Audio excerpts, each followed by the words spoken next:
Magpapatupad ang Quezon City Traffic and Transport Management Department ng Traffic Rerouting Plan kaugnay ng ikalimang State of the Nation Address ni Pangulong Ferdinand Marcos Jr. sa Lunes, ika-27 ng Hulyo. Ipatutupad ang zipper lane mula Elliptical Road o Pilcoa hanggang Sandigbayan at mula Doña Carmen hanggang IBP Litex upang bigyang daan ang mga sasakyan ng mga opisyal ng pamahalaan at mga panauhing tutungo sa Batasang Pambansa Complex. Nakaantabay ang mga kinauukulang ahensya ng pamahalaan upang tiyakin ang maayos na daloy ng trapiko, seguridad at kaayusan sa mga pangunahing lansangan at iba pang apektadong lugar. Samantala mahigpit ding nakikipag-ugnayan at nakaantabay ang Philippine National Police upang mapanatili ang kapayapaan at kaayusan, gayon din ang kaligtasan ng publiko sa buong panahon ng pagdaraos ng SONA.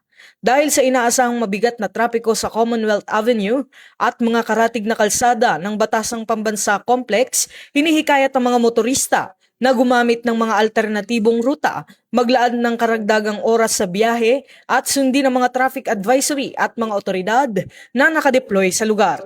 Maging maingat sa pagmamaneho at manatiling nakaantabay sa Police Use Network para sa mga pinakabagong update sa sitwasyon ng trapiko at seguridad.